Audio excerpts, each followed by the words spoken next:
A father discovers his daughter has used his emergency credit card to pay for a lavish wedding, but cuts him out. Instead of getting angry, he quietly sabotages her plans, canceling her service, freezing her account, and holding her accountable. Before we start the story, leave a comment telling us which city you're watching from. And at the end, don't forget to rate this story from 0 to 10. Enjoy the story. Erase me, and I'll write myself back. That was the first sentence in my head when I saw the number $22,624, a clean, unforgiving figure glaring up from my credit card statement like it had been carved into the page. Wedding hall deposits, custom floral designs, catering for 200, all of it charged to the emergency card I'd given my daughter Emily 2 years ago for hospital visits, and blown tires, not ballrooms and rose arches. My son Ryan would have known. You don't book an army's worth of appetizers without your brother hearing the drumbeat. I held the paper with both hands like a roadside flare. My coffee had gone cold beside the sink. I hadn't taken a sip since dawn. The kitchen clock ticked with that hard, pointless insistence clocks have when they're not on your side. Outside late autumn washed the world in that pale, drained light that makes every color look like a memory. The card ledger whispered in rows and dates: Oak Ridge Event Center, $9,450. Rose and Lantern Floral. Ford to Thorod Dratours, Harvest and Hearth Catering, $7, $9, $10. Numbers marched like soldiers, and I could feel them circling me. "My name's Richard," I said out loud to no one. Saying your name can keep you from vanishing. What got me wasn't the money, though I've worked a lifetime to know exactly what 23,000 and change feels like on a body. It was the erasure. The understanding, sudden and bitter, that Emily had orchestrated the most important day of her life around the shape of my absence. Not a misunderstanding. Not a missed call. A design. A decision. And Ryan must have nodded along, because he's good at nodding when the room is moving, and he doesn't want to be the one to say, "Stop." The chair at the head of the table used to belong to Marianne. My wife gone 5 years now, the place where she'd read the paper and make noise out of silence just by turning the page. Don't show them a wound, she'd say when hard things happened. Show them a plan. She cut through nonsense, like a hot knife through butter. I could have used her blade now. I pressed the statement flat and went line by line with a pen, circling dates, making arrows, underlining the petty truth of every processing fee. The charges started 2 months ago. That means the conversation started before that, the first whispers and spreadsheets, the group chats and Pinterest boards and whatever else adults use to build a fantasy before they test whether it can stand up in daylight. And somewhere in those months, Emily decided what she needed most from me was not permission or presence, just access. The phone lit up at the corner of the counter like it was trying to be helpful. I stared at it. Calling Emily to demand an explanation would give her the story she wanted: Dad, the overreactor. Dad, the tyrant. Dad who can be dismissed with a sigh and a group text. I've learned something in 64 years: the loudest man in the room is usually the weakest. I wasn't going to be loud. I set the statement down and let my palms rest on the wood. The house was too quiet, the kind of quiet that makes the refrigerator hum sound like an accusation. I looked at the old pocket watch in my jeans, the one my father gave me when a handshake could still be a binding agreement. The second hand had quit years ago, frozen at 5:17, like it was waiting for me to make a move. It stayed because it's good to carry proof that time sometimes stops for the right reason. The phone buzzed. Ryan.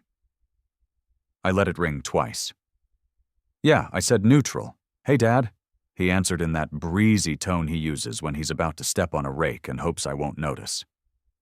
"You free this weekend? Thought we could all grab dinner." All I asked. "Yeah, me, Em, a few people. Sort of a pre-wedding thing." "Pre-wedding?" I repeated, letting the word breathe. He hesitated. You know how weddings are. I do now, I said. Silence. The faint hiss of a line that doesn't want to carry what's being said on it. Dad, what's going on? What's going on? I said I'm looking at my bill. And unless there's another family in this town named Richard with a taste for chandeliers, we've got a problem. It's not what you think. It's exactly what I think. Another pause longer. Then a sigh. Em was going to tell you. We wanted it to be a surprise. Surprise achieved, I said. I'm out 23 grand and I'm not invited. Dad, I let the line go dead. Not because I couldn't take another sentence, but because I needed him to hear the quiet. Quiet has a weight. I went back to the table with the old pen that writes like it remembers rent due dates. I circled more dates. I made a list on a yellow pad because that's what a man does when shouting won't help. Not a list of what I'd lost money will make itself known without your help. A list of what they thought they owned, venue flowers, catering, photographer. Every piece tied to my plastic and my name. If I moved fast, I could make sure none of it happened the way they'd imagined. I wasn't thinking of police reports or courtroom speeches. I was thinking of a boundary. I was thinking of Marianne saying, "Show them a plan." I was thinking of the feeling in the pit of your stomach when you understand your child sees you as a bank with a last name, instead of a person with a spine. I slid the statement into a folder and wrote the date on the tab because order steadies me. Then I wrote 3 rules on the first page of the pad. 1. No yelling. 2. No bluffing. 3. No spending another dime to be erased. The house felt different once the rules existed the way a room settles, when somebody finally says, "We're not doing this anymore." Outside, the wind bothered the oak in the front yard, and the leaves answered back without apologizing. Good. I didn't want apologies. I wanted facts. I took a breath and pictured Emily at 8 running across the backyard in pink sneakers, hair everywhere, hollering for me to push her higher on the swing. There was a time she'd have let me tie her shoes, trusted my knots. I don't know when that went away. Maybe it didn't go away. Maybe I just stopped asking to tie anything. I found my keys. I found the folder. I folded the yellow pad into the inside pocket of my jacket like a quiet weapon. I looked at the watch one more time. 5:17, forever. You'll get your second hand back when we do this right, I told it, because talking to an object is better than talking to a wall. Before I left, I wrote the names down so the story would know who it belonged to Richard me. Emily, my daughter. Ryan, my son. Marianne, my wife, gone, but never gone. Michael, the man Emily was going to marry, who might or might not understand what a life costs. I wrote them slow and underlined each, so the page would feel them. Then I closed the folder and stepped into the afternoon air that smelled like damp leaves, and a decision. Oak Ridge Event Center sat on the hill like a promise in stucco and glass.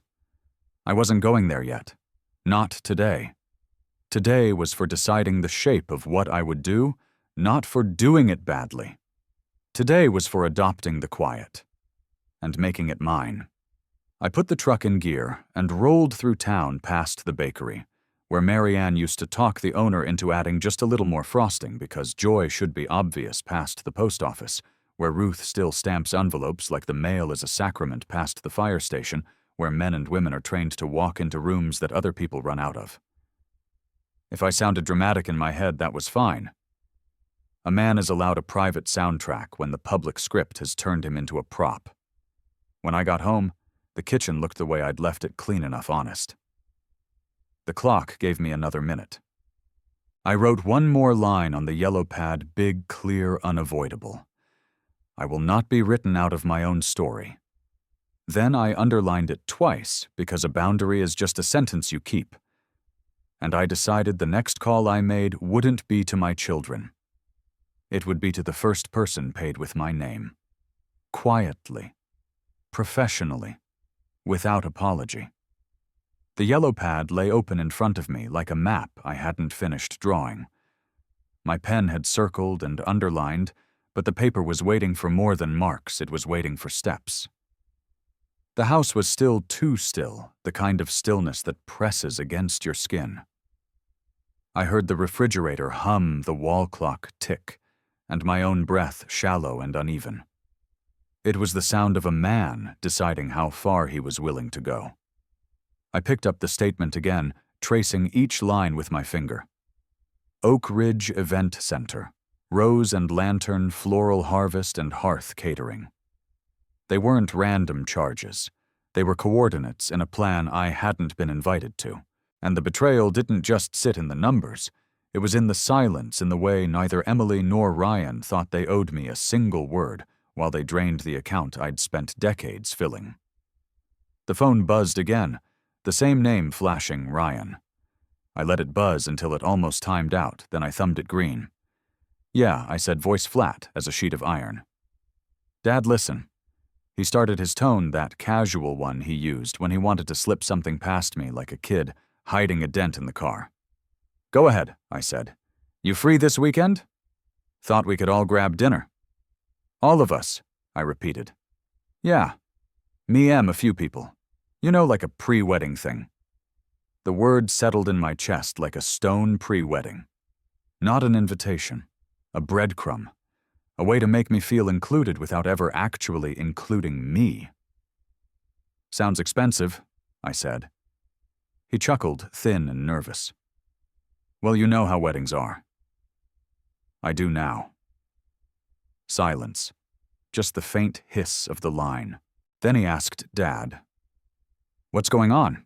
What's going on is I've been looking at my credit card bill. I said each word deliberate. And unless there's another Richard living in this town with a taste for chandeliers, we've got a problem. Look, it's not what you think. It's exactly what I think, I shot back, keeping my voice calm, measured like a man sharpening a blade on stone. He hesitated, sighed. Em was going to tell you. We wanted it to be a surprise. A surprise, I said. Well, congratulations. I'm surprised I'm out 23 grand and not on the guest list. Dad, that's not fair. I hung up, not because I couldn't stomach another word, but because I wanted him to hear the finality of a line gone cold. Sometimes silence says more than shouting ever could. I leaned back in the chair, the oak frame groaning under my weight. Marianne's voice whispered in my head, "Don't let them see you bleed until you decide what to do with the blood." She was right. She was always right. I picked up the pen again and started circling dates. 2 months of charges. 2 months of planning while I sat here in this house pouring coffee, fixing loose hinges, keeping a life running they thought I no longer mattered to. The anger came back sharp and focused, but I didn't let it spill. Anger can waste itself in yelling. I wanted mine to work. I flipped to a new page on the pad and began a list. Venue Oak Ridge Event Center. Flowers, Rose, and Lantern. Catering, Harvest, and Hearth. Photographer unknown but traceable. Each one a thread tied to me. Each one something I could pull. If Emily thought she could erase me, then I'd make sure my absence left a crater she couldn't walk around. The phone lit up again, this time with a message, not a call.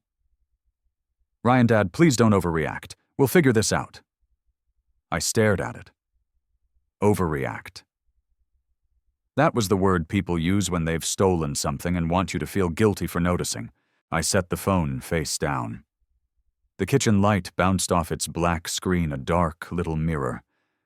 My reflection looked older, harder, but not broken. I stood and walked to the window. Outside, the street was quiet, the neighbors' yards littered with the first leaves of November. A woman jogged by with her dog waving when she saw me. I waved back, managing half a smile. She had no idea what kind of battlefield I was standing on in here. The house had that hollow feel, the one that comes when someone's taken something from you but left the shell standing. Marianne used to fill that space with her voice, Her laugh, the way she'd hum old country tunes while folding laundry. I could almost hear her saying, "Show them a plan, Richard, not your temper." So I did. I started drafting. Step 1, review all charges. Dispute each with the bank. Step 2, contact vendors directly. Document everything.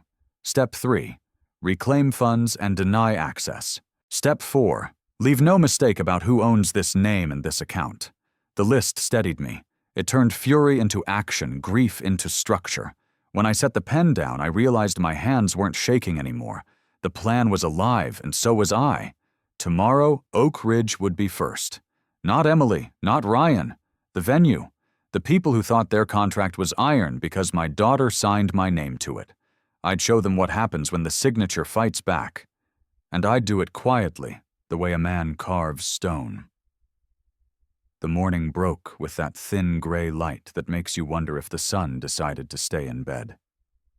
My coffee steamed in its cup, but the taste was off-burnt metallic, like the bitterness had seeped into the beans themselves. Maybe it was me. Maybe it was everything. Either way, I wasn't going to let a sour tongue slow me down. The yellow pad sat on the table, waiting. At the top of the page, circled twice, was the word venue. Underneath it, Oak Ridge Event Center, $9,450. The biggest charge, the cornerstone. Take that away, and the rest would start to wobble. I drove over just after 9. Oak Ridge stood on a gentle rise at the edge of town, the kind of place brides drool over in glossy magazines. White arches, manicured lawns, the old oak tree out front, wide as a family secret. It was built to look timeless, to trick people into believing their vows would be too. I parked in the lot and sat for a minute watching a young couple pose for engagement photos near the fountain. They were laughing, leaning into each other like the world had no sharp edges. For a moment, I saw Emily at that age, barefoot in our yard, laughing the same way. That flash of memory cut deeper than the bill ever had. Inside the lobby smelled like lemon polish and money. A woman at the front desk looked up. Neat bun pearl earrings, practiced smile. "Good morning, sir. How can I help you? I need to speak to whoever handles bookings," I said. My voice was calm, even. A man walking in with rage gets treated like a nuisance. A man walking in with calm gets treated like a client. Regarding which event, she asked, fingers already on the keyboard. "Howard. Richard Howard." Her smile thinned. "I see the booking, but I'm afraid we can only discuss details with the account holder." I slid the statement across the counter. "I'm the one who paid the deposit." Her eyes flicked to the paper lips, pressing into a thin line. "It appears the booking was made under an Emily Howard." "My daughter," I said, keeping my tone level. "And she used my card without my permission." That landed. Her posture stiffened. "Do you have documentation?" I tapped the statement. "You're looking at it." She scanned the page, then nodded slowly. "In cases like this, we can issue a cancellation if the cardholder disputes the charge." "I'm disputing it," I said. She slid a form toward me. "Fill this out. Once it's processed, the booking will be void and the deposit refunded." I took the form, signed with steady strokes, and handed it back. She gave me a copy, polite but wary, like she knew she'd just stepped into a family storm. Outside, the air was bright and cold. I stood on the steps, letting the wind cut through my jacket. Step 1 was done. That evening, the phone rang. Emily. "No hello, no warm-up. Why did you cancel my venue?" she snapped. "I didn't cancel it," I said. "I disputed a fraudulent charge." "You're unbelievable. Do you know what you've done?" "Yes," I said. "I saved myself $9,450, and maybe a little dignity. You're ruining my wedding. No, Emily. You did that the moment you decided I wasn't part of it." There was a silence on the line. Not confusion, not shock. Anger, sharp, raw, unfiltered. "This isn't over," she said and hung up. She was right. It wasn't over. But she had no idea which way it was going to turn. The house was quiet after that, but not the kind of quiet you can rest in. This was the heavy quiet, the kind that hangs in the corners watching. I walked from room to room, touching old anchors, Marianne's chair, the bookshelf, the pocket watch frozen at 5:17. These things reminded me who I was before my daughter tried to erase me. I sat at the table and opened the ledger. Wrote it down, Monarso 11:42 a.m. Oak Ridge Event Center booking canceled. Deposit refunded upon dispute. It steadied me, that line of ink. Proof that I wasn't flailing, I was moving. Proof that I was still writing myself into the story. For the first time all day, my hands stopped shaking. The next morning, I woke to the kind of silence that feels earned. The night before, I'd slept for 6 straight hours without waking once to check the clock. That hasn't happened in years. Maybe it was the satisfaction of crossing out Oak Ridge from my yellow pad. Maybe it was Marianne's voice in the back of my mind saying, "Good." That's one. But I knew better than to confuse a first step with a finished journey. Emily wasn't the type to fold after one setback. She'd replace the venue. She'd find another lawn, another hall. The real test was going to be whether I had the stomach to keep pulling thread after thread until the whole thing unraveled. I poured coffee black and bitter and sat at the table with the pad in front of me. Next on the list, Rose and Lantern Floral, $4,280, a boutique on Main and 5th. Marianne used to love the place she'd go in, just to breathe the air like flowers could fix whatever ailed you. She once told me a good florist is like a poet. They know how to arrange silence into beauty. But there was no poetry in what Emily had done. Only theft dressed in petals. The bell above the shop door chimed soft when I pushed it open. The smell hit me first. Roses, orchids, lilies, so strong it felt like it could paint your lungs from the inside. Buckets of stems lined the walls, and arrangements sat waiting on polished counters, too perfect to be real. A young woman in an apron smiled. "Morning. Can I help you find something?" "Yes." I said, my tone polite but steady. "I need to speak with whoever handles large event orders." She led me to the back, where a man in his 40s was bent over an arch of orchids, wiring each stem with the care of a surgeon. His sleeves were rolled-up hands, quick and sure. "You must be Howard," he said without looking up. That stopped me. "You know my name." He glanced up then. "Your daughter's been in here a lot." "She talks." I nodded, once the kind of nod that carries more weight than words. "Then you know she used my card without my permission." His hands stilled. He didn't argue. He didn't even look surprised. He just waited. "I'm here to cancel the order," I said. He straightened, set down his tools, and folded his arms. "Look, I get it. But we've already sourced some of the flowers. Imported stock. Non-refundable. I can't give you everything back." Finally, a hurdle.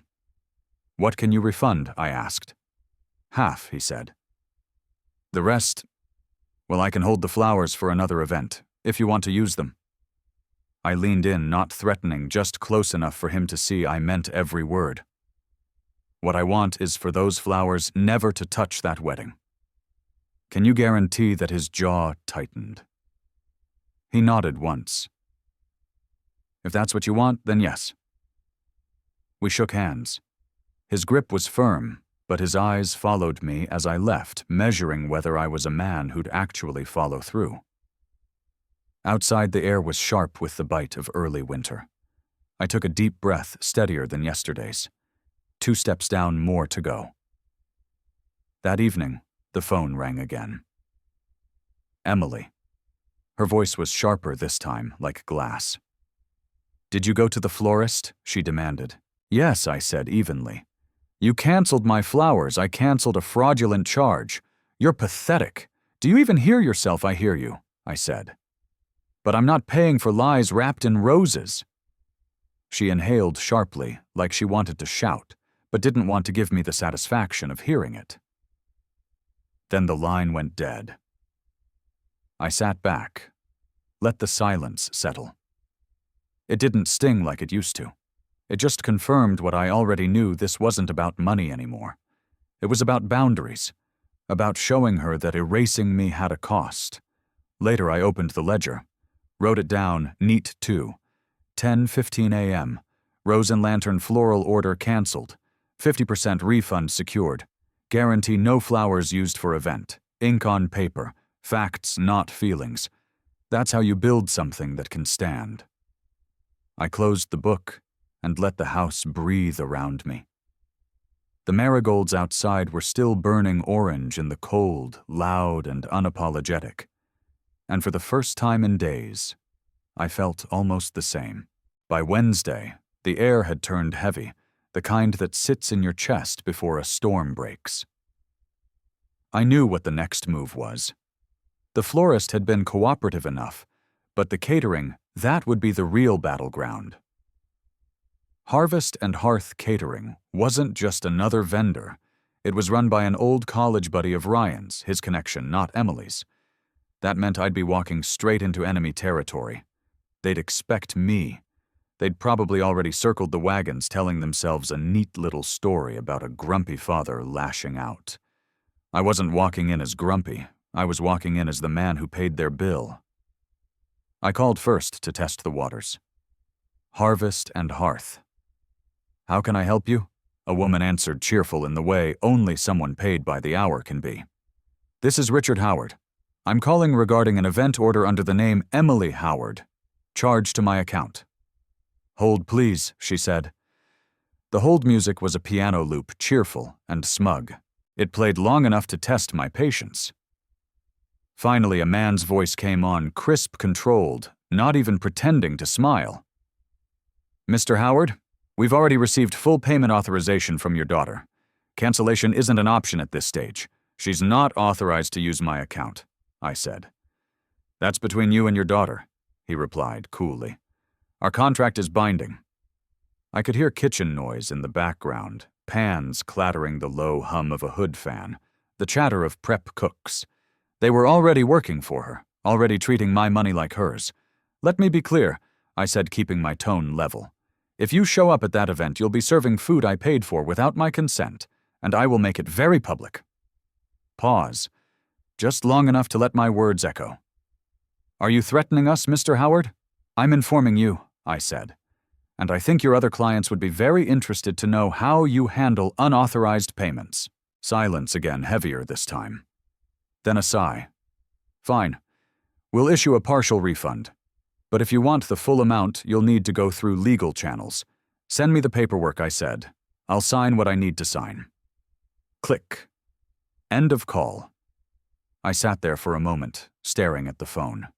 Not elated, not defeated, just steady. This wasn't about money anymore. It was about consequences. About showing Emily and Ryan that choices have costs, and I wasn't a soft target. By afternoon, the paperwork arrived in my inbox, legalese, stacked like bricks. I printed it, signed, and slipped it into my ledger folder. Each page a small stone added to the wall I was building. That evening, just as the sun was bleeding out behind the trees, Ryan showed up unannounced. His car door slammed, footsteps heavy on the porch. He didn't bother with the bell. He knocked hard 3 times. I opened the door, leaning on the frame. "You here to yell or to listen?" His jaw was tight, eyes hot. "What the hell are you doing, Dad? I could ask you the same. You canceled the venue, the flowers, now the catering. Do you have any idea how much chaos you're causing?" "Plenty," I said. "That's the point. This is Emily's day." "No, Ryan. This is the day Emily tried to erase me. And you went along with it." He looked away, rubbing the back of his neck. We didn't think you'd want to be there." I laughed, sharp, humorless.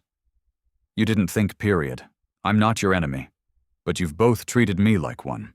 So now you get to see what that feels like." He opened his mouth, then closed it again. No defense came. Just silence. Finally, he turned and walked back to his car tail lights, cutting down the street. I stood there watching until they disappeared, like I'd watched trust disappear between us. Later that night, I made 2 calls. The first was to my bank to start a fraud investigation into every charge Emily had made over the past 3 months.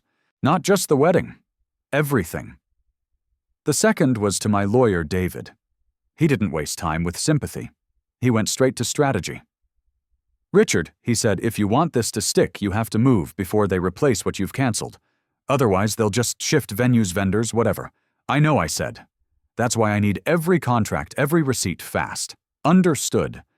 But be prepared. They're not going to take this lying down." "Good," I said. Neither am I. When I hung up, the house felt different. Not quiet this time. Focused, like it was holding its breath with me. I wrote in the ledger, Weditor, 9:42 a.m., Harvest and Hearth Catering. Partial refund agreed, legal paperwork filed, evening Ryan confrontation. Admission, didn't think you'd want to be there. Response, boundary set. Then I closed the book. This wasn't about stopping a wedding anymore. It was about teaching them that when you erase a man, he has the right to pick up a pen and write himself back in bold. And I hadn't even turned the page to the next step yet. Thursday morning brought a sky the color of wet steel.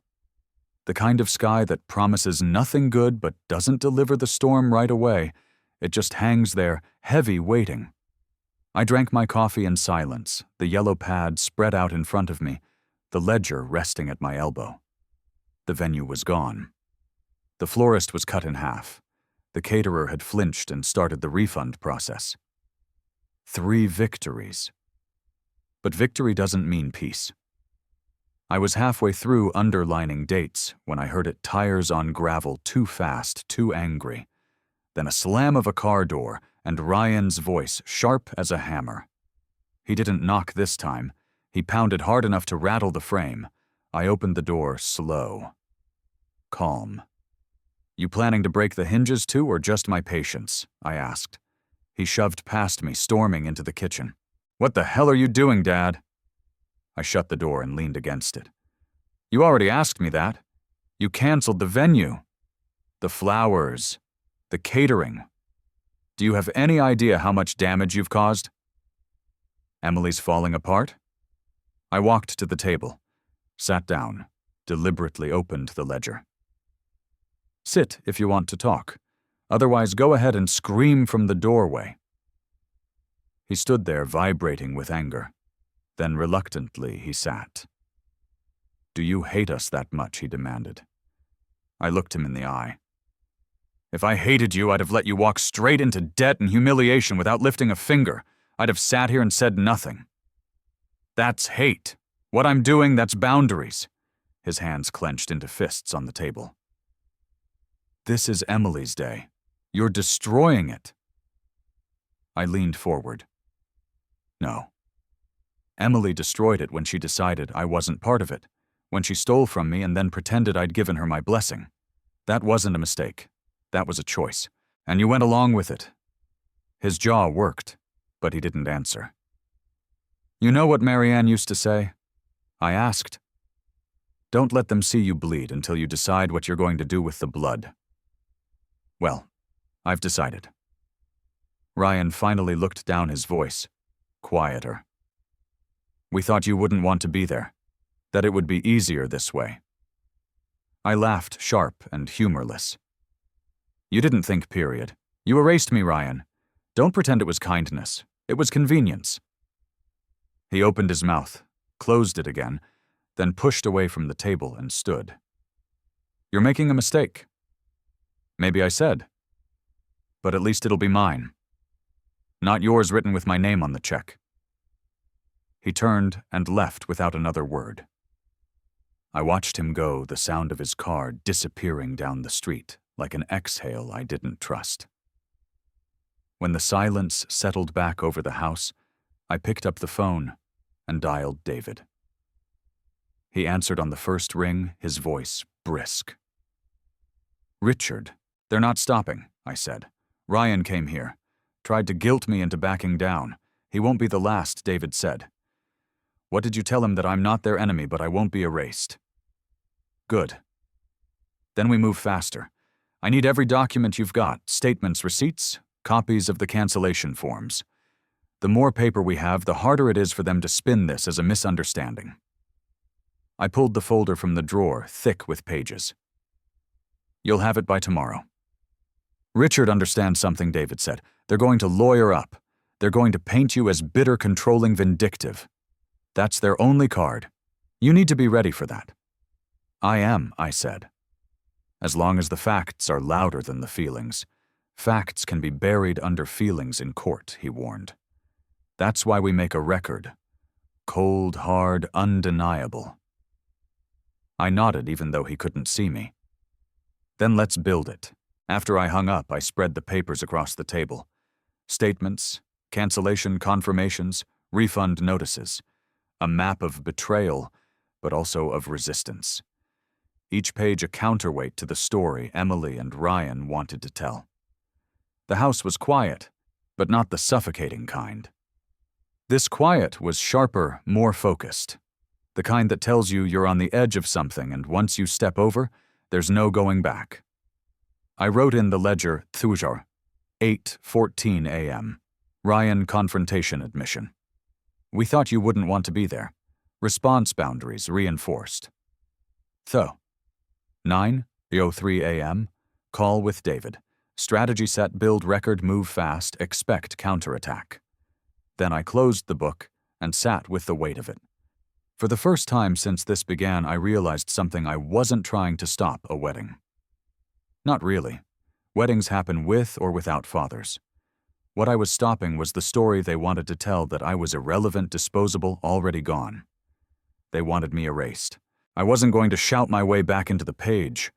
I was going to write myself in line by line until the ink was too dark to ignore. And if that meant facing down lawyers, so be it. I'd fought harder battles for less. Friday morning, the storm finally broke. Not outside, the sky was still that dull gray, reluctant to give up rain. The storm came in the form of an email, short and cold, with a subject line that told me exactly how far Emily was willing to go. Howard v. Howard. The message wasn't from her. It was from her lawyer, a neatly packaged threat dressed up in legal courtesy. "Mr. Howard, your daughter disputes your claim regarding the credit card charges. She maintains that you gave both permission and your blessing. Any further attempt to interfere with her wedding plans will result in immediate legal action. L. Parker, attorney at law." I read it twice. Once for the words, once for the insult. Permission. Blessing. She wasn't just rewriting the story, she was putting it in ink, making sure if this went to court, there would be a paper trail that said I was a liar. I called David immediately. He picked up with the kind of sigh lawyers save for bad news they already expect. "They lawyered up," I said. "Of course they did," he replied. "What's the angle she's claiming I gave her my blessing? That I let her use the card?" He made a noise that was half laugh, half growl. "Classic. Hard to disprove without documentation, but easy enough to muddy the water. We'll counter it with records, phone calls, the fraud investigation. We lean on facts, not feelings." "Then it's time I stop playing nice," I said. David's voice sharpened. "Richard, this isn't just about money anymore. If we push, she'll push back harder." "You ready for that?" "Yes," I said. "I'd rather fight in daylight than bleed in silence." That afternoon, I drove to the bank. Vanessa, the branch manager, greeted me with that polite smile bankers use when they're already bracing for trouble. Her office smelled faintly of toner and lemon disinfectant, a space designed to calm tempers with order.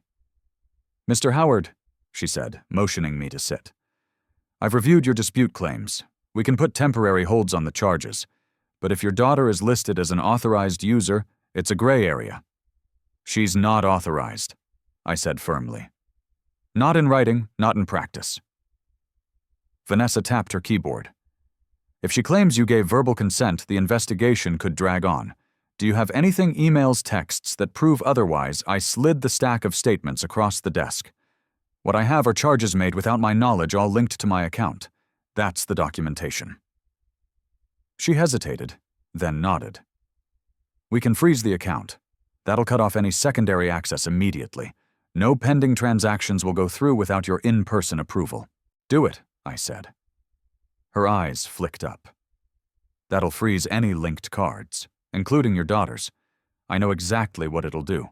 She typed each keystroke, sounding like a nail in the coffin of Emily's free ride. When she finished, she printed a confirmation form and slid it to me. I signed the pen, scratching with finality. Effective immediately, she said.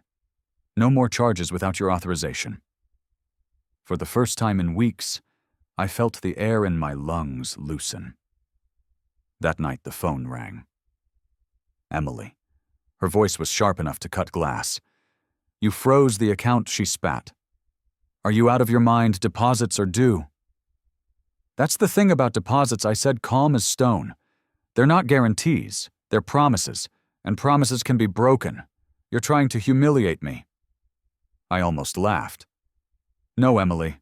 I'm giving you a lesson in consequences. Humiliation is optional. That part's up to you.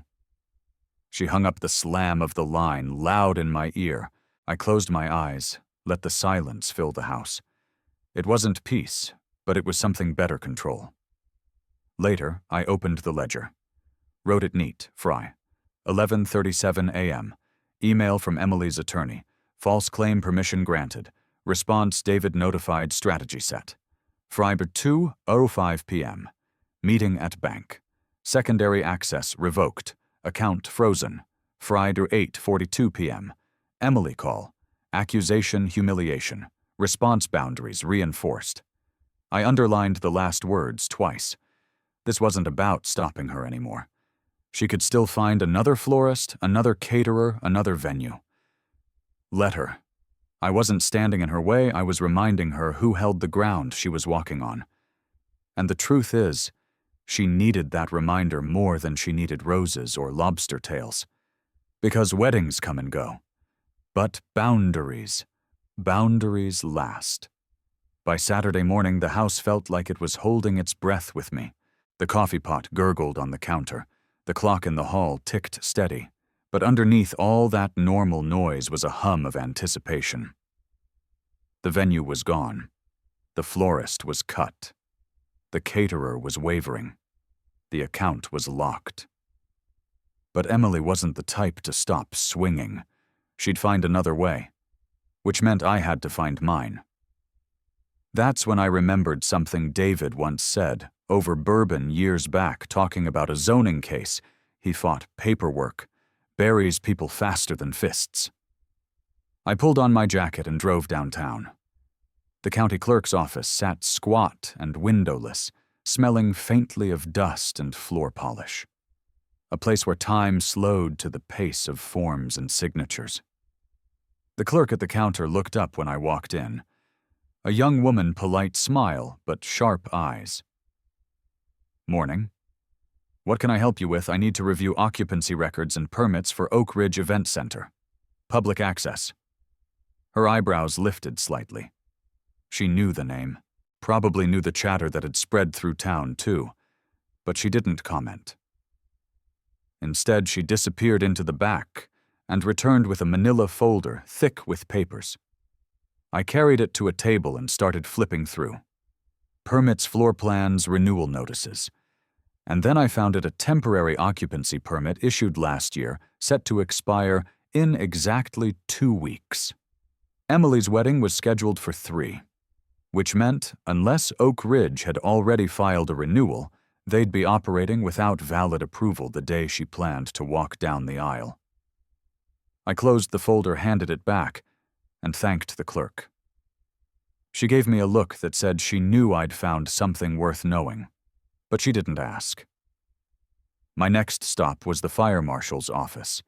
The smell there was different: burnt coffee, damp coats, the faint tang of smoke clinging to uniforms. Howard, the marshal, said when I walked in. He was a broad man with a voice like gravel.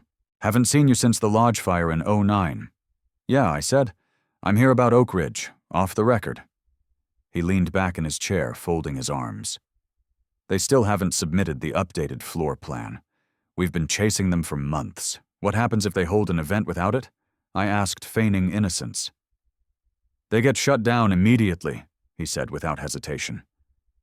"Doesn't matter if it's a wedding, a fundraiser, or the mayor's birthday." I nodded slowly, like a man just learning the rules of a game he already knew how to win. Good to know. When I stepped back outside, the air had that sharp clarity you get after making a decision. I wasn't here to torch Emily's wedding with fire trucks and sirens. That would have been too easy, too messy. But knowing Oak Ridge was on borrowed time, that was leverage. That was another card in my hand. That evening, I sat at the kitchen table with the ledger, open the pocket watch, heavy in my palm. I wrote the day's lines neat and steady. Sat. 10:02 a.m. County clerk reviewed Oak Ridge occupancy records. Temporary permit expires in 2 weeks. Sat. 1:15 p.m. Fire marshal confirms no updated floor plan. Consequence: immediate shutdown if non-compliant. I let the ink dry, then closed the book. The phone rang not long after. Emily again. Her voice was brittle this time, not sharp like glass about to crack. "You can't keep doing this," she said. "I can," I replied, "and I will until my name and my money go where I say they go. You're destroying everything I've built." I let the silence stretch before answering. "No, Emily. I'm showing you the foundation you built it on doesn't belong to you."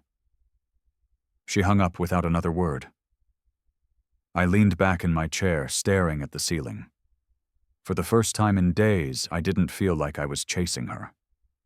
I felt like I was standing still, and she was the one running out of ground. The storm hadn't broken yet, but I knew when it did, I'd be the one holding the umbrella. Sunday morning arrived with the smell of rain still clinging to the air. The streets were damp, the maple leaves plastered flat against the pavement like they'd given up fighting gravity. I sat on the porch with my coffee cooling in my hands, the ledger open on the small table beside me. The pages already carried a trail of battles won: the venue, the florist, the catering dispute, the frozen account, the occupancy permit. But I knew the war wasn't over. That was when I saw a name in the ledger that hadn't crossed my mind in years: Martin Cole. Back in 1998, Martin and his brother had nearly lost Harvest and Hearth Catering when a freezer malfunction wiped out half their stock in the middle of wedding season. Without insurance and without backup funds, they'd have been finished. I covered a loan for them quietly, without paperwork, no strings attached. Martin never forgot. At the time, he told me, "If you ever need a hand, Richard, you call me." I never thought I'd collect. But here we were. I dialed his number, half expecting it to be disconnected after all these years. It rang twice. Then a familiar voice answered, older, but still carrying that gravelly warmth. "Howard?" he said, surprised. "Been a long time?" "Too long," I replied. "Martin, I hear your company's catering the Howard wedding." Silence stretched across the line. "Yeah," he said finally. "Your daughter came in weeks ago. Beautiful menu she picked. Lobster prime rib champagne service. Costs a fortune." "I need you to cancel," I said. Another pause, longer this time. "Howard, I can't just—" "You remember '98, I cut in, my voice low even, when I covered the freezer loss so you didn't go under." He didn't answer right away, but I heard his breath shift on the line. "I remember. I didn't call in that debt for 25 years, I said. "I'm calling it now. Cancel the order." There was a long silence, then a sigh. "I'll make some calls. Thank you," I said, and hung up before he could change his mind. I sat there on the porch for a while, listening to the rain drip from the eaves. The marigolds along the walk stood bright and stubborn in the wet little suns refusing to dim. For the first time in weeks, I felt that same kind of stubbornness in my chest. That evening, the phone rang again. Emily. Her voice was icy. "Did you talk to my caterer?" she snapped. "Yes," I said calmly. "You're pathetic. Do you think ruining this will fix anything?" "I'm not trying to fix anything," I said. "Just making sure the bill doesn't land in my lap again." "You can't stop this wedding," she snapped. "I don't need to," I said. "I just need you to remember that the man you erased still knows where all the switches are." The line went dead. By Monday morning, Harvest and Hearth had officially withdrawn. Emily scrambled for a replacement, but time wasn't on her side. High-end caterers don't just appear with 2 weeks' notice, not for weddings of that size. I sat on the porch that night, watching the sky darken over the trees, the air damp with the smell of rain. The quiet wasn't victory exactly. It was steadiness, a shift in the board. For once I wasn't reacting. She was. I wrote the day's entry in the ledger, neat and precise, Sun. 11:14 a.m., call to Martin Cole. Favor collected. Harvest and Hearth withdraws from Howard wedding. Emily notified. Response accusation. "You can't stop this wedding. Counter, I don't need to." I closed the book and let the ink settle. Emily thought this was a game of vendors and deposits. She hadn't realized it yet, but what she was really learning was that family has rules. You can't erase someone without paying the price, and I hadn't even played my strongest card. Not yet. By Thursday, the town carried that restless stillness that comes right before a storm. The sky was a flat sheet of gray, the kind that swallows color, and the air smelled faintly of ozone. I stood at the kitchen window with my coffee watching Mrs. Caton sweep her porch across the street, pretending everything in the neighborhood was business as usual. But under the surface, nothing was usual. Emily's caterer had walked. Her florist was cut in half. Her venue was hanging by a thread. She was scrambling, and I could feel it. The phone rang just after 10. Unknown number. I let it go to voicemail, then listened. "Mr. Howard, this is Mark from Oak Ridge Event Center. I'm calling about some concerns that came up regarding our occupancy permit and fire inspections. We'd like to speak with you about the renewal paperwork." I almost smiled. The weight had shifted.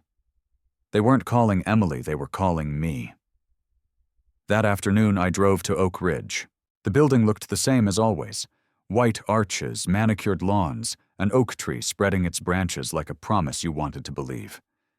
But inside there was tension humming under the polished floors and lemon oil. Mark met me in the lobby, tie-missing smile too quick. "Mr. Howard," he said, gesturing me toward a side office, "about that renewal packet." "Not why I'm here. I cut in." His smile faltered.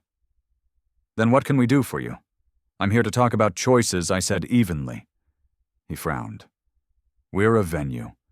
You're a venue that took a deposit on a card you knew wasn't yours." My voice didn't rise. It didn't need to. "I'm not here to sue you. I'm here to give you an out." Mark rubbed his temple with 2 fingers, a man used to headaches and bad timing. "We received an alternate payment," he said carefully. "The event is funded on a temporary occupancy permit that expires in less than 2 weeks," I replied. "The wedding is in 3. You're out of compliance. You know it. I know it. The fire marshal knows it."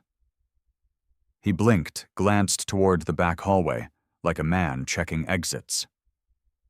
"Here's your out," I continued. "Refund the deposit. Blame it on administrative delays, compliance reviews, whatever phrase lets you sleep at night. Recommend they scale down the ceremony outdoors. Your reputation stays intact. My money stays where it belongs. My daughter learns a word she's forgotten." What word, he asked, exasperation slipping through. "Limit." For the first time, he let out a small, involuntary laugh. "You're not the first father to try to teach that in this lobby." "Then maybe you need a plaque," I said. He looked at the calendar on his desk, the phone on the wall, the floor beneath his feet, as if all 3 could give him permission. Finally, he nodded once. "Give me until tomorrow. We'll decide." "Decide right," I said, and left him standing in the lobby's lemon oil hum. Back home, the house had that Sunday afternoon quiet on a Thursday, the kind that makes you want to put your hand on the wall, just to feel it steady beneath your palm. I passed Mary Ann's favorite window, the one that framed Maple Street just so, and thought about what she would have said. She'd have approved of the calm. She'd have reminded me that paper carries more weight than shouting. By late afternoon, my phone buzzed again. A text, this time from Emily. "I heard what you did at Oak Ridge. You're trying to humiliate me, but I'll find another way. I always do." I didn't reply. Some words are better left to hang in the air until their weight crushes themselves. That evening I opened the ledger and wrote neat and clear. Tifesamafan, 11:02 a.m. Call from Oak Ridge, Mark. Admission permit concerns. Thwartanthanthuson, 17 p.m. Meeting at Oak Ridge. Out offered refund plus outdoor recommendation. Awaiting response.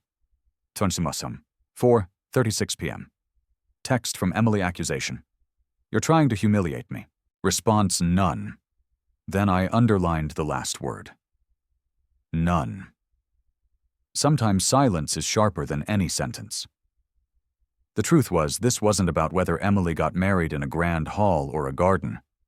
That ship had sailed the moment she put my money to her name and my name to her silence. No, this was about the lesson. About the one line she couldn't edit. No matter how hard she tried, I was still here. And by the time her wedding day came, she was going to have to walk past that line and see it for herself. By Friday morning, the air felt different. Not lighter, sharper like the edge of a knife, just honed. The neighborhood looked the same on the surface, kids waiting for the school bus sprinklers, turning lawns into shallow rainbows. But for me, everything had shifted. Oak Ridge was stalling, the caterer had folded, the florist had backed down, and Emily's texts had turned from fury into desperation. That was the rhythm of someone running out of ground. I poured my coffee and sat at the kitchen table with the ledger open, the yellow legal pad beside it. The plan had grown in the margins, scribbles crossing each other out, arrows pointing to deadlines and vendor names. By now it wasn't just a list of what Emily thought she had, it was a map of what she didn't anymore. At 9:00 sharp, I called the bank again. Vanessa answered with that brisk tone she used when she knew trouble was coming. "Mr. Howard," she said, already tapping keys. "What can I do for you today? I want to revoke all secondary access on my line of credit," I said. "Effective immediately. And I want in-person verification required for any transaction over $500. Her typing slowed. "That'll freeze any linked cards," she reminded me carefully. "Including the one your daughter has been. I know exactly what it will do," I cut in. She hesitated. Then her tone softened, moving from policy to person. "You'll get complaint calls. A flood of them. Probably within the hour. Route them to me or to my attorney," I said. "I'm not asking you to carry the weight." There was a pause. Then quietly, "I'll add a note to the account. But for any charges already in the pipeline, you'll need documentation." "You'll have it," I said, and ended the call. The house was silent when I hung up, except for the refrigerator's hum and the ticking wall clock. That silence didn't bother me anymore. It sounded like structure, like decisions settling into place. By noon, my phone lit up with Emily's number. I let it ring twice before answering. "You froze the account," she snapped. "Are you out of your mind? Deposits are due." "That's the thing about deposits," I said calmly. "They're not guarantees. They're promises. And promises can be broken. You're trying to humiliate me." "No," I said. "I'm trying to secure my money. Humiliation's optional, that part's up to you." Her breath hitched sharp through the line. Then the call ended with a click that echoed through the room. I didn't move right away. I sat there staring at the phone, letting the silence grow around it. Later that afternoon, I met with David in his office downtown. The air smelled of ink and old law books, the kind of place that made even chaos feel organized. He slid a stack of papers across the desk. "These are the vendor letters," he said. "Each one clear, factual, with dispute case numbers attached. No accusations, just records. You sign, I notarize, we send certified." I flipped through them: Oak Ridge, Rose and Vine, Florist, Harvest, and Hearth, catering the bank. Each page was a stone in the wall I'd been building. I signed them one by one, the pen steady in my hand. "And the letter to Emily?" I asked. David pulled an envelope from a separate folder. "Courier's booked for Saturday morning, 9:25 sharp. It'll be hand-delivered to her dressing room. Not early enough to cause a scene, not late enough to be ignored." I nodded, but didn't reach for it yet. "I want it to land quietly," I said. "Not a performance. Just facts she can't edit." "That's exactly what it is," David said. I thought of her in lace and silk makeup brushes in the air, champagne flutes clinking, and then a uniformed courier with a plain envelope carrying my name. I didn't want drama. I wanted clarity. A line in ink she couldn't erase. That night, the rain came back, tapping against the windows like fingers impatient for me to finish. I sat at the kitchen table, ledger, open pocket watch beside it. I wound the watch, listened to the second-hand tick its modest loop, steady and faithful. Then I wrote the day's lines. Fryborn, 9:02 a.m. Bank call revoked, secondary access. Threshold set $500, in-person approval. Fryborn to 12:15 p.m. Call with Emily accusation. You're trying to humiliate me. Response, I'm securing my money. Frypos. 2:47 p.m. Meeting with David vendor, letters, signed courier, scheduled for Saturday. 19:25 a.m. Letter prepared. I let the ink dry before closing the book. Tomorrow the courier would walk down a hallway and hand my daughter an envelope. She'd open it, and my absence would no longer be invisible. Not a rant, not a plea, just the truth in black and white delivered at the exact moment she wanted to pretend I didn't exist. And that would be louder than any speech I could give. Saturday morning arrived without asking if I was ready.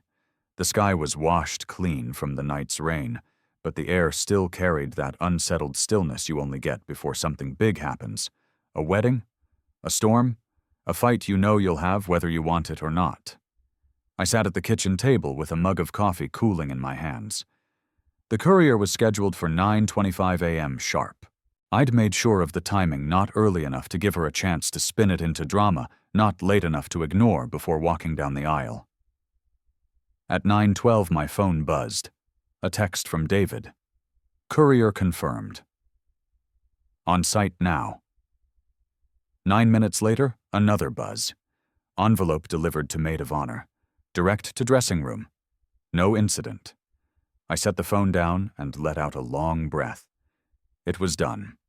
I didn't need to see it to imagine it. Emily in her dressing room, silk and lace draped across the furniture, bridesmaids fluttering like birds with makeup brushes and curling irons. The knock at the door.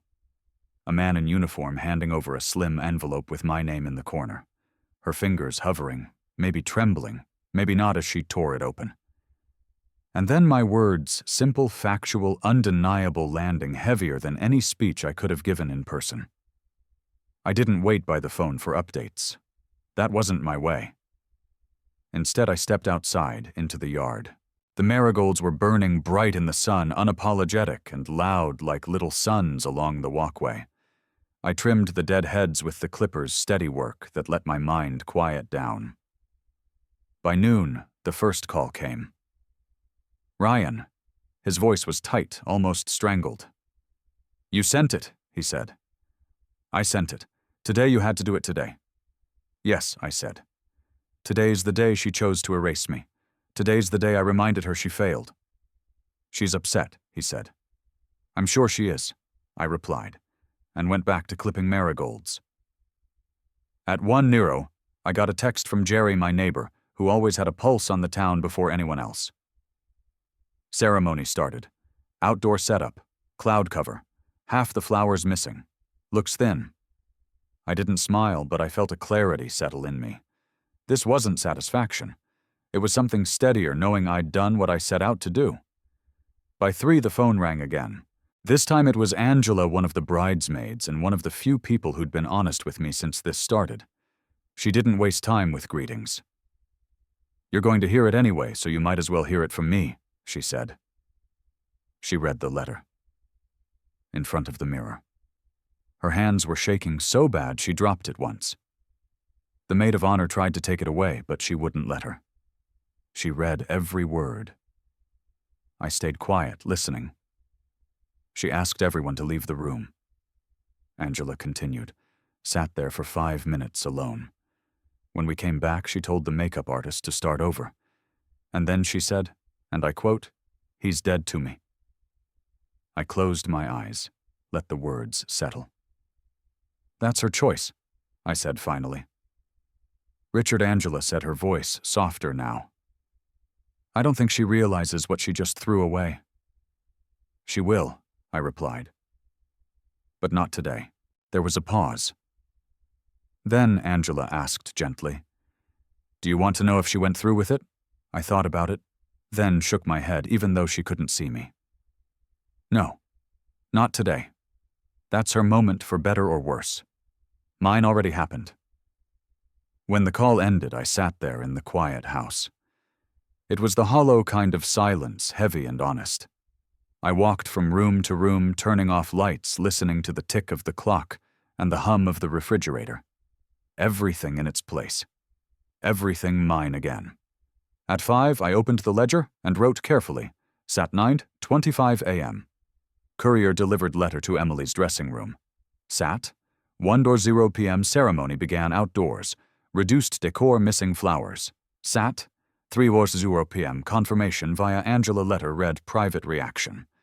Statement, "He's dead to me." I didn't add commentary. The facts were enough. That night, I made a simple dinner, grilled cheese and tomato soup, the kind Marianne used to request when comfort was needed, but unspoken. I ate standing at the counter, letting the house breathe with me. Before bed, I wound the old pocket watch, the one stuck for years at 5:17. I'd had it repaired last week. Now the second hand ticked smooth and steady, like it had been waiting all this time for me to remember what forward motion felt like.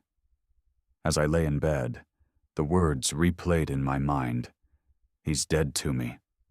Maybe that was true for her. But for the first time in months, I felt alive. Alive and unerased. The morning after the wedding felt like the town had stayed up too late talking about someone else's life. Maplewood wears gossip politely, front porches, careful voices the word bless doing heavier lifting than it should, but I could feel it in the air. I stood at the sink, waiting for the kettle to boil.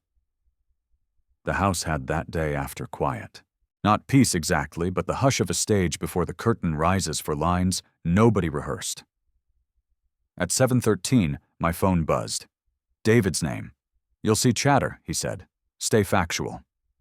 No commentary. Then a link. I tapped it. The neighborhood forum. Headline pretending to be neutral questions about last night's outdoor ceremony at Oak Ridge. The comments were a river of sharp stones. Anonymous cousins, a bridesmaid's aunt, some man swearing he'd been in events for 20 years. Words like regulatory compliance and unexpected vendor changes kept repeating a chorus no one liked, but couldn't stop humming. I closed it.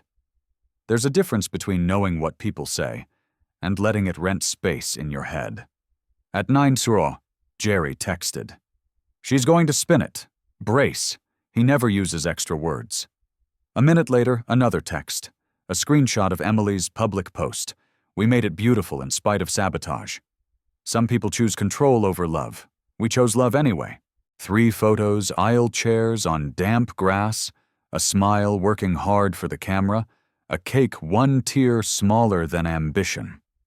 I set the phone down. Watched steam rise from my mug like a thought, deciding whether to stay. Control over love. That's a sentence you write when you don't want to ask where love ends and theft begins. At 10:04, there was a knock. Not Emily's. Her doorbell always rang like it wanted applause. This was Knuckles, 3 spaced 1 short. Angela. She stepped in holding a bakery box, fatigue under her eyes. "Muffins," she said, "for either victory or condolence." "Both," I said. "Sit." We ate in silence, the kind that doesn't mind being fed. "She posted," Angela said finally. "I saw," I said. "Left out most of the nouns?" Angela sighed. "That girl thinks adjectives can build a house. Adjectives can dress a wound," I said. "They can't stop the bleeding." Angela looked at me with that knowing parent's stare, the one that admits both of you taught lessons too late. "You want the part that didn't make it online?" she asked. "Say it." "She read your letter twice," Angela said.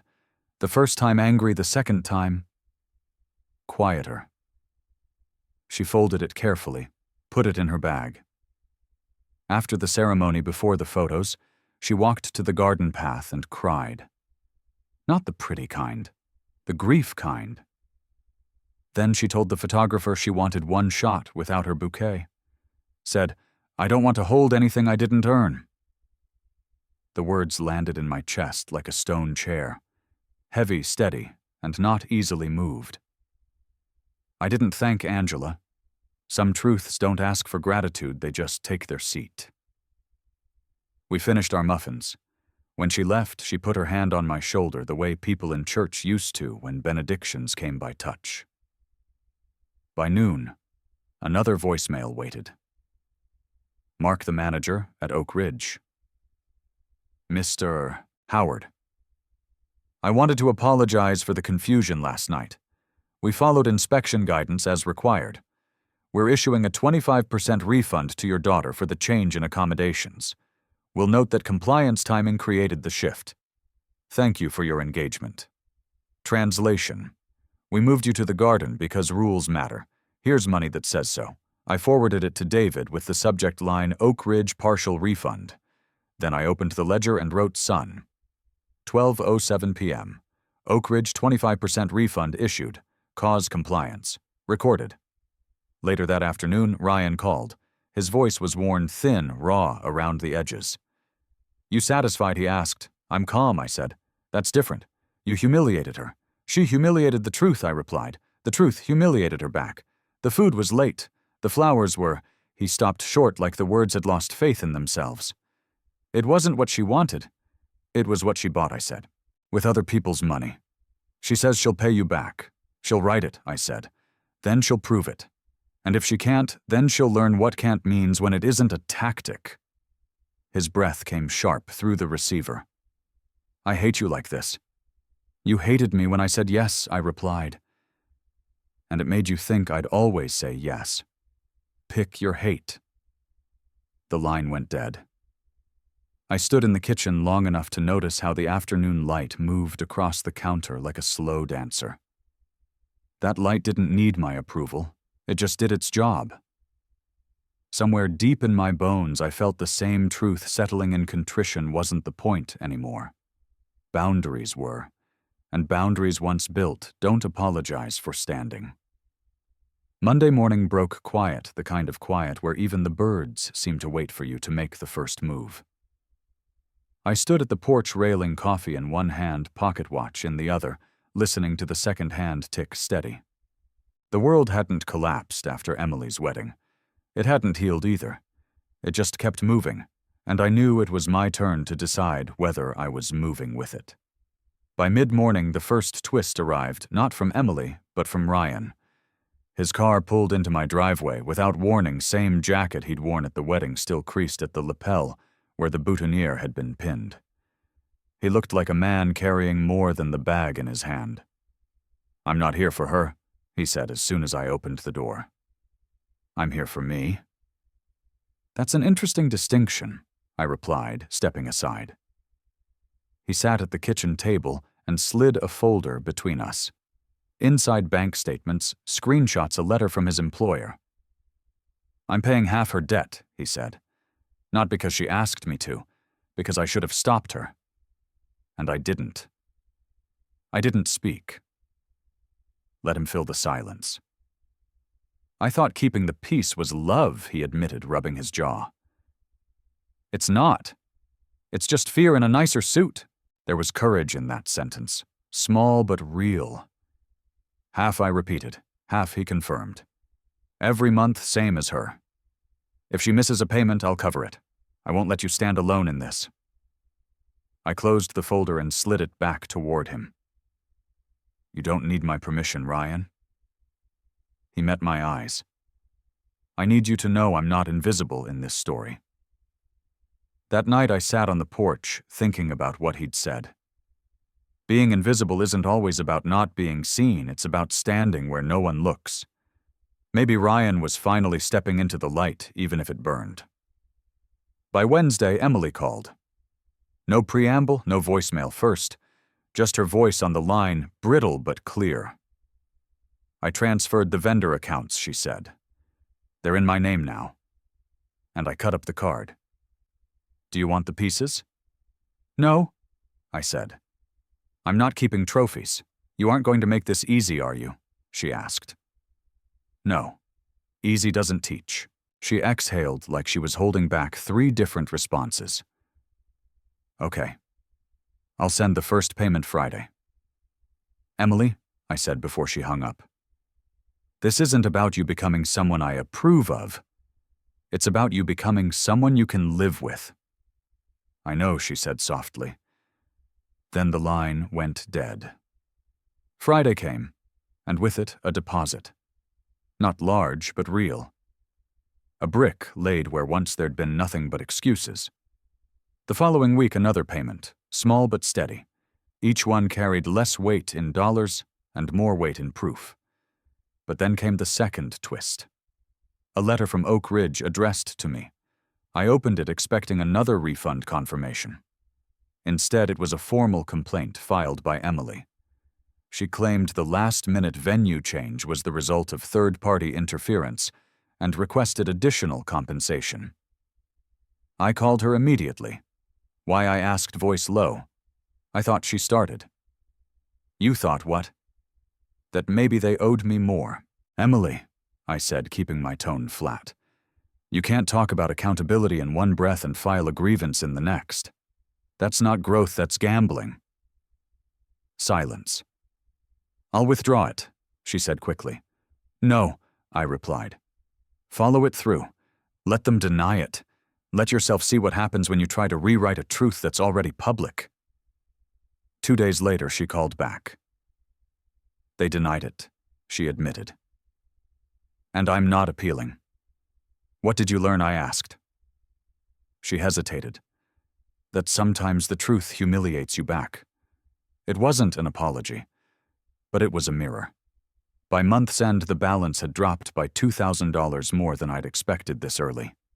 Then, one evening, Ryan appeared again, this time, with Michael in tow carrying a box of leftover catering linens.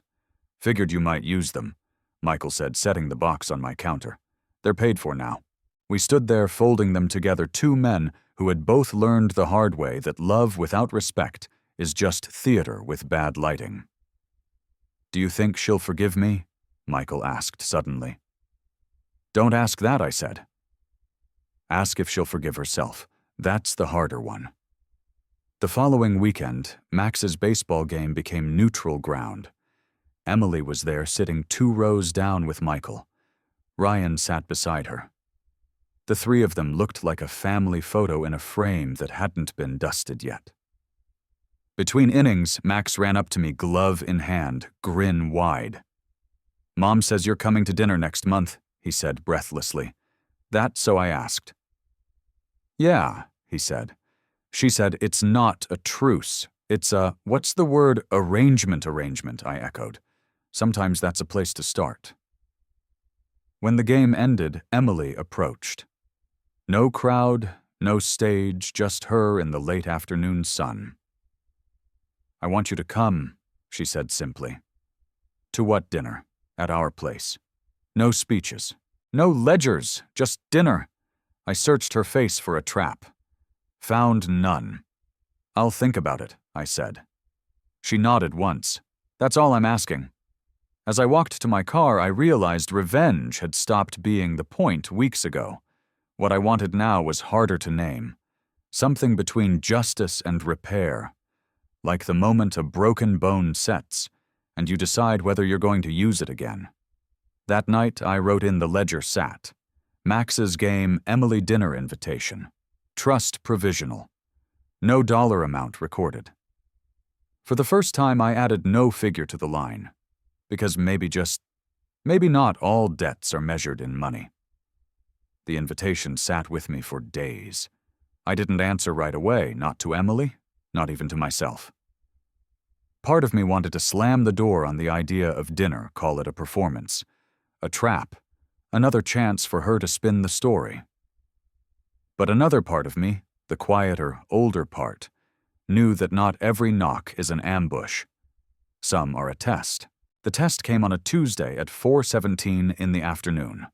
Sunlight angled through the kitchen window, turning dust into constellations. My phone buzzed. A message from Emily, no emoji, no decoration. Before you come to dinner, read this. A link followed. I didn't open it right away. I finished wiping down the counter, folded the rag into a neat square, set it aside. Then I tapped. It wasn't a private message, it was public. A photo of the outdoor aisle grass, still damp chairs in careful rows, sky undecided overhead. Beneath it, her words. Last week I called what happened at my wedding sabotage. It wasn't. It was a consequence. I used my father's emergency card for things that weren't emergencies, and I told a story where I was the victim. That was a lie, especially to myself. I'm repaying what I took in money and in trust. I'm posting this because I was loud about the complaint, and I'm going to be louder about the truth. Comments are off. I'll answer with receipts, not replies. I stood there with the phone in my hand, feeling something shift behind my ribs. Not a wall collapsing, those make noise. This was quieter, like a door swinging on its hinges after years of rust. At 5:03, I dressed like a man going to dinner, not a defendant preparing for trial. A shirt that fit a jacket Marianne always liked, the old watch wound, and honest in my pocket. I left the ledger on the shelf. If this was going to work, I couldn't show up with records under my arm like scripture no one asked to hear. The drive to Emily's place took 10 minutes and 3 decades. Her house sat tidy and bright porch light already glowing, though the sky hadn't finished being day. I parked at the curb and sat for a second, hands on the wheel, listening to the engine tick as it cooled. I didn't tell myself anything. Sometimes words ruin the part of you that's busy listening. Michael opened the door before I knocked. He didn't offer a handshake first. He pulled me into an awkward half-hug that felt better than it looked, then stepped aside. "Thanks for coming," he said. "Thanks for asking," I replied. The house smelled like garlic with something sweet hiding under it, maybe honey. The table was set for 4. A 5th napkin sat folded on the counter like an idea. Max barreled-in socks sliding on hardwood grin uncontained. "Grandpa?" he shouted, colliding with my leg before pretending he meant to stop short. I made the salad. Mom says I tossed it like a tornado. "I believe you," I said. "Tornadoes are thorough." He laughed and dashed away, chasing whatever 8-year-olds always believe is more fun than the room they're in. Michael gestured to the sink. "Beer water." "Water," I said. "I don't need help saying something unwise." He poured it into a glass that didn't match the others. I liked it better for that. A moment later, Emily walked out of the hallway, towel in her hands. She didn't stop a yard away, forcing me to cover the distance. She walked right up. Each step looked like a choice. "Hi, Dad," she said. "Hi, kid," I said. The word slipped out from some older version of me and didn't embarrass itself. We sat. Plates appeared, bread chicken, roasted with lemon, the infamous tornado salad. No speeches, no scraping chairs for performance. Max talked about a math quiz like it was the World Series. Michael asked about my old truck. The refrigerator hummed at a higher pitch than mine, its own kind of music. Halfway through, Emily reached under her chair. She lifted a small glass jar, clear with a metal lid. Inside, gray plastic shards. She set it between the salt and the water pitcher. "I cut up the card last week," she said. "Saved the pieces because... well, because?" "Good," I said, not touching the jar. "And one more thing," she added, sliding an envelope across the table. Inside a cashier's check. $2,000. "I sold the dress," she said before I could ask. "Not because you asked me to, because I couldn't imagine wearing it again without hearing the wrong story in the fabric. It was your money. Now it's back." Michael exhaled relief, written all over him. He pulled out a second check. "Half like we promised." I managed a ghost of a smile. "Careful. Keep this up and I'll have to admit I raised at least one person who understands arithmetic." Emily laughed, surprised by the sound of it, and didn't cover her mouth this time. "I didn't invite you to pay you," she said. "I invited you because I don't want to be the person whose story needs you invisible to make sense." Some moments deserve a gavel, a way to strike the table so everyone knows the decision is in. I didn't have one. I had a glass of water, a jar of plastic shards, and the old watch ticking steady against my ribs. That was enough. We finished dinner like people who'd chosen to sit in the same room on purpose. No explosion. No cinematic shouting match. Just chicken-cooling conversation, warming Max, weaving comic book heroes into his PE class story, while no one corrected him. After dishes shared, not assigned, Michael took Max outside to show him how to tie a proper knot on something that didn't need tying. Emily and I stayed at the table. She picked at a crumb, then stopped, set both hands flat, and looked me straight in the eye. "I'm sorry," she said. No preface, no flourish. Just the words. I was wrong. I told myself a story where you were the villain because it made me feel like the hero. I stole. Then I lied about why it was okay. And when you held up a mirror, I tried to smash it instead of fixing my face. It was the best apology I'd ever received because it didn't ask me to be noble to accept it. "Thank you," I said. "I accept." She nodded once like a runner hearing the starter's pistol in her head. "I'm not asking you to put me back in your will," she said, half smiling. "I'm asking you to keep answering the door. I can do that," I said. When I left, she handed me the jar of card pieces. "For your records," she said, trying the word like a dress she'd finally tailored right. "For my shelves," I corrected. "Not everything in that box is a wound. Some things are bandages." On the porch, Michael shook my hand, unnecessary, and exactly right. Max ran into me half-tilt, muttering about his next game against the green team who never wash their jerseys. "I'll bring clothespins," I told him. He laughed like I'd just told him he was funny. That's a kind of inheritance, too. Back home, I set the jar on the mantel next to a photo someone had mailed Emily and Michael on the garden path. No bouquet, just faces, just people. The two objects looked right together, confession and reassembly. Before bed, I opened the ledger. Wrote fewer lines than I thought I would. 2. 4. 17 p.m. Emily public admission. Comments off. 2. 6:12 p.m. dinner. Card pieces returned. Checks Emily $2,000. Michael $2,000. Apology given. Apology accepted. Underneath, I added one more line I hadn't expected. Principal repair is slower than revenge and lasts longer. I closed the book, turned off the lamp. The marigolds outside glowed stubborn in the dark, little suns burning for no one in particular. That's what light does when you let it. It stays. You can't erase someone from a story if they decide to keep writing. Revenge may steady your hand, but repair steadies your heart. Boundaries are not cruelty. They are respect written in a language even betrayal understands. If you've been cut out, don't vanish. Write your line. Stand by it. And when the knock finally comes, answer the door. If this story struck something in you, leave a comment with your thoughts. Subscribe to the channel for more stories. Like this one, stories about family boundaries and the lessons we carry forward.